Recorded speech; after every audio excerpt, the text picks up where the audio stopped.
Halo guys, di dalam video ini akan dikupas tuntas tentang polemik nasab Ba'alawi, dengan judul, Habaib dalam Operasi Hitam. Kita simak videonya sampai selesai, agar Anda tidak gagal paham, silahkan beri tanggapan setelah Anda menyimak videonya. Apa indikasinya?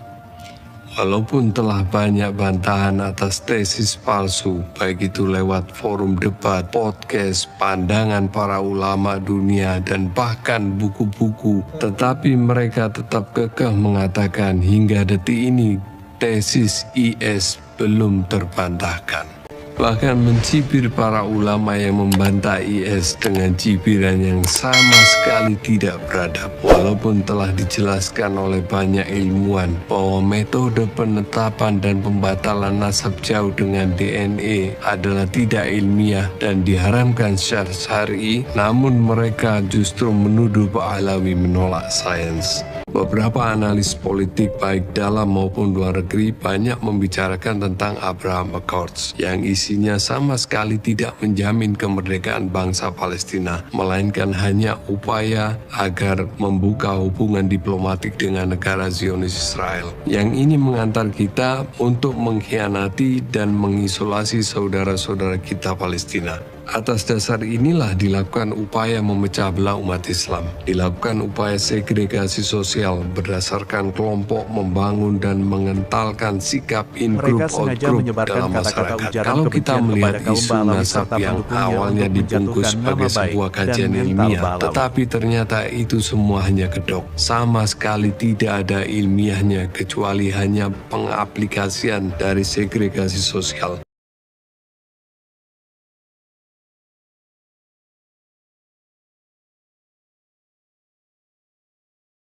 Kita melihat banyak sekali istilah-istilah julukan yang sengaja distigmakan kepada para habaib, kepada para Ba'alawi dan pecintanya, serta kiai-kiai ulama yang membela habaib. Di antaranya Buddha, Jongos, Antek Penjajah, Antek PKI, dan banyak lagi, mungkin jumlahnya puluhan. Sebutan berikut disematkan kepada Ba'alawi dan pembelanya, Budak, Jongos, Antek Penjajah, Antek PKI, Mukibin, Yahudi Khazar, Yahudi Askenazi, pembohong, pemalsu makam, pemalsu sejarah, nasab palsu, plat gay, Yahudi pesek, nutfah Yakjuj Makjuj, perebut istri orang, penjajah spiritual, Ba'alawi jahanam, imigran, otak beruk, anak jalur kencing, tukang dawir, penjual nasab, tukang klaim, ajaran sesat, makam Ubaidillah gedebok pisang, keturunan Yuya, Ba'alawi celeng, penjajah, dan lain-lain. Kemudian dilapisi fabrikasi cerita. Ba'alawi datang dibawa oleh Belanda, Ba'alawi adalah Antek penjajah, Ba'alawi bekerja sama dengan penjajah untuk menjajah bangsa Indonesia. Ba'alawi tidak memiliki jasa apapun terhadap perjuangan kemerdekaan Indonesia. Ba'alawi adalah pengkhianat bangsa. Ba'alawi mengklaim Indonesia adalah ada karena Pak Habib. Ba'alawi adalah pendiri PKI, Ba'alawi adalah tokoh utama pemberontakan PKI, Ba'alawi adalah pembantai kiai-kiai NU, Ba'alawi akan diusir oleh Bung Karno, dan seterusnya dan seterusnya. Ini semua disebar secara masif melalui medsos untuk memisahkan dan membuat kelompok masyarakat saling bermusuhan dan saling benci. Strategi operasi hitam ini menyebarkan banyak isu dalam waktu bersamaan menggunakan banyak platforms dan buzzers. Ini semua digerakkan secara masif dengan memanfaatkan medsos sebagai media menyebarkan hypno-writing, baik itu lewat video, podcast, meme-meme, dan tulisan-tulisan. Mereka menggunakan media sosial secara masif. Target utamanya yaitu menguasai algoritma medsos agar jangkauan penyebaran subliminal message hypno-writing mereka mencapai sasaran secara continuity. Dan gerombolan para pemfitnah ini menyebarkan isu-isu jahat, yaitu operasi hitam yang berusaha memasuki alam pikiran rakyat Indonesia, dan targetnya adalah menguasai crowd brain manusia. Isu-isu utama.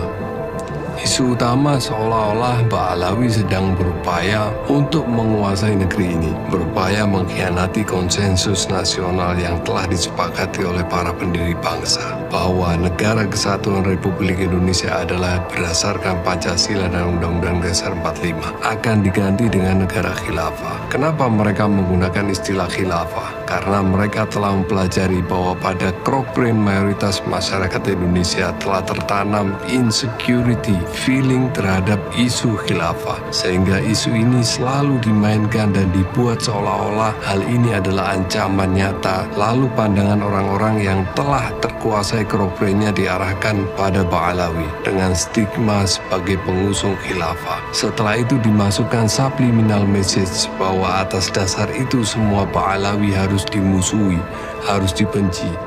Sebagai contoh yaitu ucapan salah satu tokoh utama dari gerombolan mereka, yaitu Ki Fuad Pleret. Kita simak videonya, guys. Dia masih terus memperjuangkan agar Pancasila roboh diganti khilafah. Orang yang terkuasai krok-brainnya bisa dari setiap lapisan masyarakat, bahkan level seorang akademisi sekalipun bisa terkuasai krok-brain mereka akibat tidak menyadari telah mengkonsumsi, menerima subliminal message. Akhirnya mereka menjelma menjadi manusia-manusia fanatik, pemarah, dan kebal terhadap data dan fakta yang disodorkan kepadanya. Apa indikasinya? Walaupun telah banyak bantahan atas tesis palsu, baik itu lewat forum debat, podcast, pandangan para ulama dunia, dan bahkan buku-buku, tetapi mereka tetap kekeh mengatakan hingga detik ini tesis IS belum terbantahkan. Bahkan mencibir para ulama yang membantah IS dengan cibiran yang sama sekali tidak beradab. Walaupun telah dijelaskan oleh banyak ilmuwan bahwa metode penetapan dan pembatalan nasab jauh dengan DNA adalah tidak ilmiah dan diharamkan secara syar'i, namun mereka justru menuduh Ba'alawi menolak sains. Nasab. Penuduh pada kitab Sayyid Murtada Az-Zabidi di antara ketidakjujuran IS dalam tulisannya di RMI NU Banten yang berjudul Rengginang dari Banten untuk Hanif Alatas. Dia menulis, Hanif menyebutkan bahwa nasab Alwi sebagai anak Ahmad telah disebutkan di abad ke-5. Alhamdulillah, apa betul? Menurutnya, nasab itu telah disebut oleh Al-Ubaidili yang wafat pada tahun 435 Hijriah. Yang demikian disebut dalam kitab Ar-Raudul Jali karya Az-Zabidi. Kalau itu terbukti, kita akan taslim, akui mereka sebagai keturunan Nabi. Faktanya, pada kitab Ar-Raudul Jali versi PDF milik IS telah hilang satu halaman, sehingga IS tidak membaca bahwa di halaman yang hilang tersebut tertulis nasab Abdullah sebagai anak Ahmad. Tetapi IS dengan tidak jujur mengatakan ada dua versi kitab Ar-Raudul Jali, yaitu versi miliknya dan versi milik Hanif Alatas. Padahal permasalahannya bukan itu. Permasalahannya punya IS yang versi PDF hilang satu halaman, alias halamannya tidak lengkap. Itu telah disebut oleh Al-Ubaidili yang wafat 435 Hijriah. Yang demikian itu disebut dalam kitab Ar-Raud Al-Jali karya Az-Zabidi yang wafat 1205 Hijriah. Kalau ini terbukti, kita akan taslim, akui mereka sebagai keturunan Nabi. Subhanallah. Bingkisan lebaran untuk Imaduddin Usman. Di situ Habib Hanif menjelaskan bahwasanya kitab yang dia pakai Ar-Raudul Jali itu ditulis berdasarkan manuskrip yang asli. Bahkan dari dua manuskrip yang ada, jadi manuskripnya itu ada dua, semuanya disalin dari muridnya Az-Zabidi langsung. Semuanya memuat ucapan Qala Syaikhus Syarah Al-Ubaidilli tadi.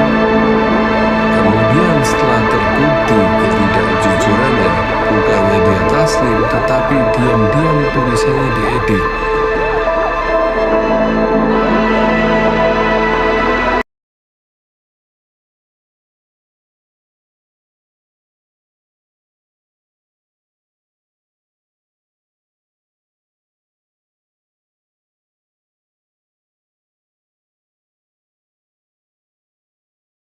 Terima kasih guys telah mendukung kami dengan memberikan like, subscribe, komen, and share.